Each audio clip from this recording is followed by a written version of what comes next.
Hey, it's Dr. Rosanna, and as always, one of my major goals here is to help you get healthy and stay healthy by reducing the impact of everyday stresses in your life, to get you expert at turning down that stress response as quickly as possible so you can think more clearly and avoid overreacting, which oftentimes can make the whole situation a lot worse.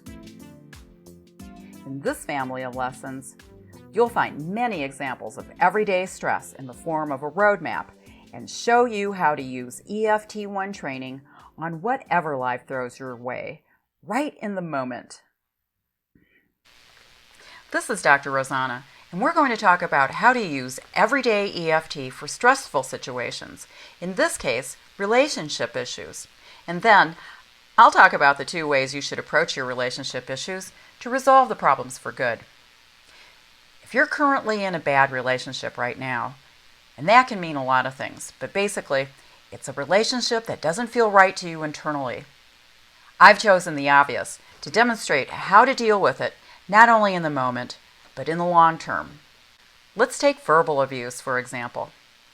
You're being verbally abused by your mate, and for your own reasons. There's a lack of self-respect on your part, so like everything else, you want to get to the old core issues with the personal peace procedure list of all the times you felt you've been disrespected, and go back as far as you can remember chronologically.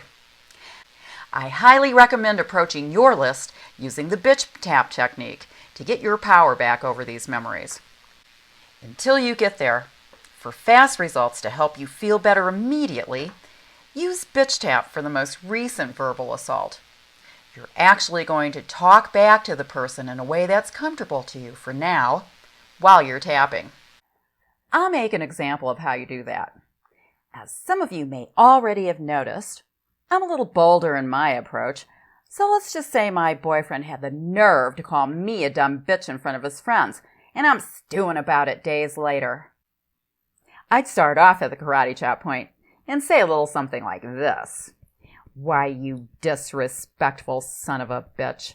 I'm so deeply embarrassed you spoke to me that way, and I'm pissed at myself for letting you do that. I should have opened my mouth and said something. You get the drift now. I'd tell him off until the intensity of that particular issue is a complete 0, and I keep doing it until it was. Test to make sure, and play the scene over again in your head and try to get yourself pissed off about it.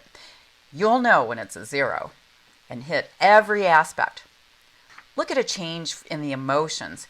You may have started off mad, but now you're sad. Follow your lead and get her done. Let's say, for example, it's not the first time my boyfriend has talked bad to me, and those times start to come to the surface with tapping. I would write them down and approach them all the same way.